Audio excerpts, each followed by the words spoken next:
ស្រស់ម្លឹងណាអូនកូនអ្នកផ្សារក្បែរវត្តព្រះនាង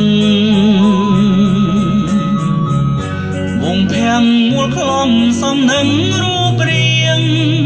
វាចាសូសៀងនេត្រាស្រីនាងសែនមានមុនស្នេហ៍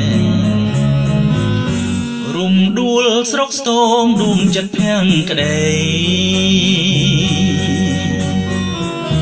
សំរងប្រំប្រៃសំជាស្រីខ្មែរចរិយារំទុំអូនល្អលើគេ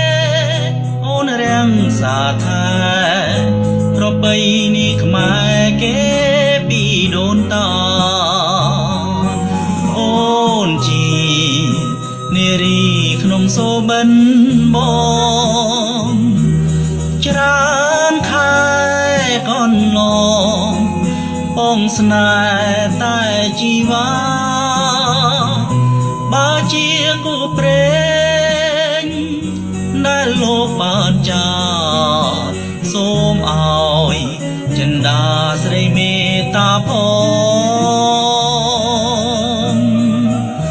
រំដួលស្រុកស្ទងរៀមផ្សងសញ្ចា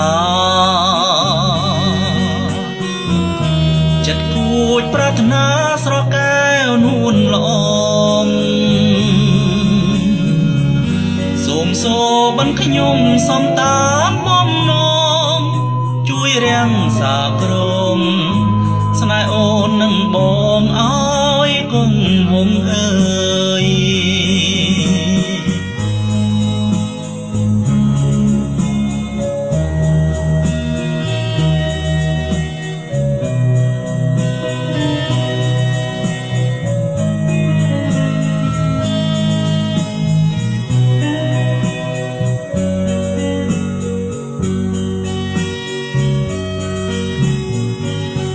រុំដួលស្រុកស្ទងរៀមផ្សងសញ្ចាចិត្តគួចប្រាថ្នាស្រកែវនួនល្អង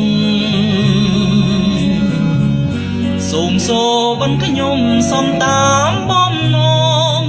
ជួយរាំងសាក្រម